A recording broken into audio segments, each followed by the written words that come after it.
Hello friends, यूनेक्स्ट study में स्वागत है आपका। दोस्तों, आज हम आपके लिए लेकर आए हैं 30 जून के करंट अफेयर्स। दोस्तों, यह बहुत ही ज़बरदस्त करंट अफेयर्स है जो हम आपके लिए लेकर आए हैं।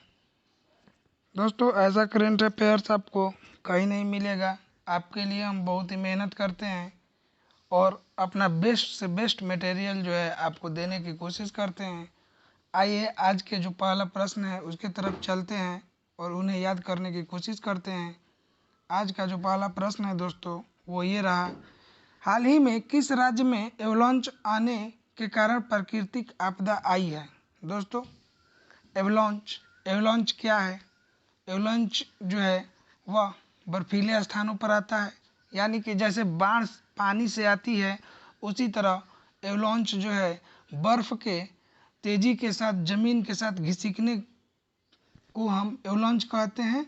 और यह बर्फ़ का जो है बहुत बड़ा भाग होता है जो टूटकर हिमखंडों से अलग हो जाता है और जिससे कि जो जब ज़मीन पर या धरती की ओर आता है तो बहुत ही हानि होती है। तो हाल ही में एवलांच जो है यह उत्तराखंड में आया है। उत्तराखंड में एक जगह है चमोली बहुत ही प्रसिद्ध जगह है और यहाँ पर यह प्राकृतिक आपदा आई है एवलांच के कारण।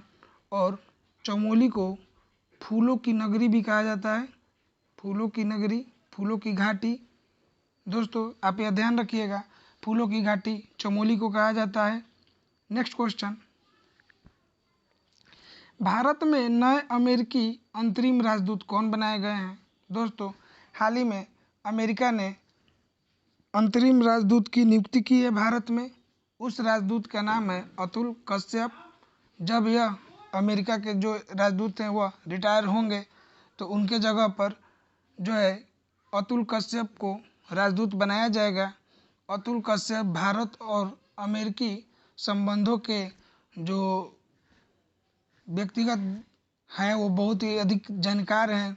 वो भारत और अमेरिकी संबंधों के बारे में अत्यधिक ज्ञान रखते हैं। इस कारण उन्हें जो है अतुल कश्यप को भारत का राजदूत बनाया गया है अमेरिका का भारत में।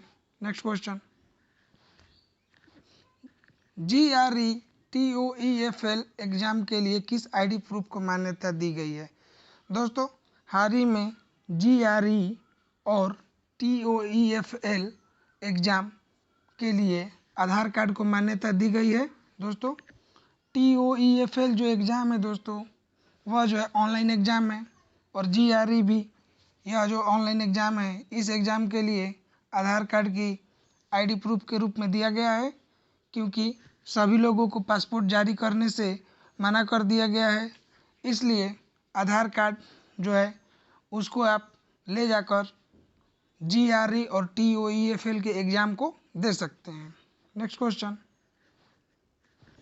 अमेरिका ने किस देश को 2.5 मिलियन वैक्सीन डोज दिया है। दोस्तों, हाल ही में अमेरिका की जो बाइडेन जो की सरकार है बांग्लादेश को 2.5 मिलियन वैक्सीन डोज दिया है। वो भी फाइजर कंपनी का डोज जो है अमेरिकी सरकार ने बांग्लादेश को प्रदान किया है ताकि बांग्लादेश जो है वो कोविड-19 जैसे पैंडेमिक से लड़ सके। यह बहुत ही महत्वपूर्ण कदम माना जा रहा है अमेरिकी सरकार का।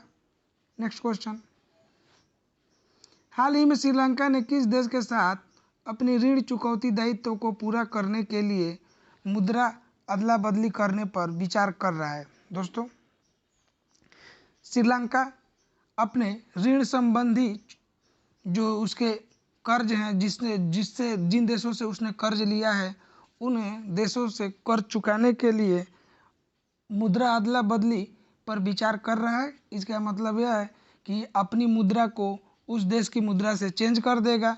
दोस्तों, यह जो है भारत के साथ जो है श्रीलंका ने यह विचार कर रहा है, वो भी लगभग $1 बिलियन का मुद्रा विनिमय करने की सोच रहा है दोस्तों, ताकि उसे अपने ऋण से जो है थोड़ा बहुत राहत मिले।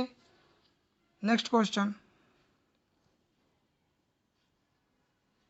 हाल ही में फ्री फॉर विड्रॉ के नियम पर रोक किस बैंक ने लगाई है। दोस्तों, स्टेट बैंक ऑफ इंडिया, भारतीय स्टेट बैंक जो है, इसने फ्री फॉर विड्रा के नियम पर रोक लगा दी है। यानी कि पहले जब हम महीने में 4 विड्रॉ करते थे एटीएम से तो शुल्क नहीं लगता था, लेकिन अब ऐसा कुछ नहीं है। अब 1 जुलाई से दोस्तों यदि हम विड्रॉ करते हैं तो हमें शुल्क देना पड़ेगा। दोस्तों एसबीआई जो है भारत की सबसे बड़ी ऋणदाता बैंक है, लेंडर बैंक है। ध्यान रखिएगा, भारत की सबसे बड़ी ऋणदाता बैंक यानी कि जो ऋण प्रदान करती है वो एसबीआई ही है। और हाल ही में एसबीआई ने घोषणा द्वारा फॉर फ्री विड्रॉ के जो नियम है उस पर रोक लगा दी है। नेक्स्ट क्वेश्चन, WHO द्वारा 2021 में किस देश को मलेरिया मुक्त देश घोषित किया गया? दोस्तों हाल ही में WHO ने घोषणा की है कि जो चाइना कंट्री है, चीन, इस देश को मलेरिया मुक्त घोषित किया गया है। दोस्तों चीन को मलेरिया मुक्त घोषित करते हुए WHO ने कहा है कि वहाँ पर अब एक भी केस नहीं आ रहे हैं। और दोस्तों विश्व मलेरिया दिवस जो है हर साल 25 अप्रैल को मनाया जाता है। ध्यान रखिएगा या आप नोट कर लीजिएगा कि विश्व मलेरिया दिवस जो है 25 अप्रैल को मनाया जाता है। और वर्ष 2021 की जो थीम है दोस्तों वह है reaching the zero malaria target. Reaching the zero malaria target. ध्यान रखिएगा दोस्तों, मैं फिर से एक बार रिपीट कर रहा हूँ कि इस बार की जो थीम है विश्व मलेरिया दिवस की reaching the zero malaria target. ध्यान रखिएगा। और विश्व मलेरिया दिवस 25 अप्रैल को मनाया जाता है प्रत्येक वर्ष। दोस्तों यह जो मलेरिया दिवस है हर साल WHO के नेतृत्व में इससे अभियान चलाए जाते हैं ताकि विश्व में जो मलेरिया का प्रकोप हो, मच्छरों का प्रकोप हो, वो कम हो। नेक्स्ट क्वेश्चन, सीमा अंतिल का संबंध किस खेल से है? दोस्तों सीमा अंतिल जो है वह डिस्कस थ्रो की भारतीय खिलाड़ी है, यानी चक्का फेंक या गोला फेंक। दोस्तों यह जो है डिस्कस थ्रो की खिलाड़ी हैं भारतीय सीमा अंतिल, यह ध्यान रखिएगा। नेक्स्ट क्वेश्चन, राष्ट्रीय सांख्यिकी दिवस कब मनाया जाता है? दोस्तों प्रत्येक वर्ष राष्ट्रीय सांख्यिकी दिवस जो है वह 29 जून को मनाया जाता है। और यह किसके उपलक्ष्य में मनाया जाता है? तो पीसी महालनोबिस के जयंती पर मनाया जाता है। प्रशांत चंद्र महालनोबिस दोस्तों ये कौन थे? तो ये भारत में सांख्यिकी के जनक थे और सांख्यिकी के प्रणेता, इन्हें भी फादर ऑफ इंडियन स्टैटिक्स कहा जाता है। और इन्हीं के कारण जो है इनके जन्मदिन पर राष्ट्रीय सांख्यिकी दिवस मनाया जाता है 29 जून को। दोस्तों भारत में राष्ट्रीय सांख्यिकी दिवस मनाने की शुरुआत कब हुई? यहाँ से एक प्रश्न उठता है, तो यह जो प्रश्न है उसका जो उत्तर होगा 2007। दोस्तों 2007 से प्रत्येक वर्ष राष्ट्रीय सांख्यिकी दिवस मनाने की घोषणा की गई। नेक्स्ट क्वेश्चन, विश्व की सबसे बड़ी रेडियो टेलीस्कोप का निर्माण कहाँ होगा? दोस्तों विश्व की सबसे बड़ी रेडियो टेलीस्कोप का निर्माण जो होगा वह साउथ अफ्रीका और ऑस्ट्रेलिया दोनों में होगा, यानी ए और बी। दोस्तों यह जो है विश्व की सबसे बड़ी रेडियो टेलीस्कोप होगा और इसका निर्माण SKAO यानी स्क्वायर किलोमीटर एरिया ऑब्जर्वेटरी द्वारा किया जा रहा है। दोस्तों ध्यान रखिएगा, स्क्वायर किलोमीटर एरिया ऑब्जर्वेटरी द्वारा किया जा रहा है। दोस्तों यह विश्व की सबसे बड़ी रेडियो टेलीस्कोप होगी जो साउथ अफ्रीका और ऑस्ट्रेलिया में निर्मित होगी और जो यह है 2029 से पूर्ण रूप से काम करना शुरू कर देगी। दोस्तों इस कंपनी के जो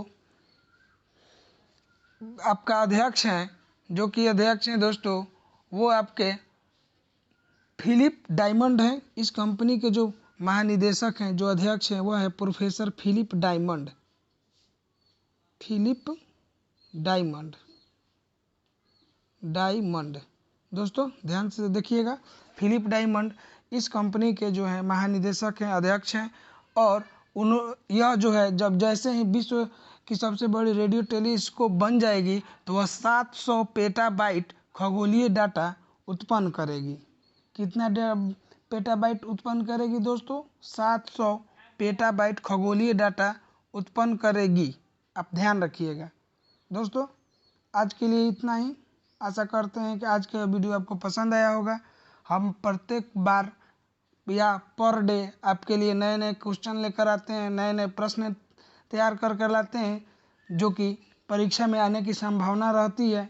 दोस्तों आप इसे पढ़िएगा। इसके जो PDF दिया जाता है उस PDF को आप लोड कर लीजिएगा, डाउनलोड कर उसे रख लीजिएगा। आपके रिवीजन में बहुत ही महत्वपूर्ण भूमिका निभाएंगे आने वाले समय में। तब तक के लिए दोस्तों धन्यवाद।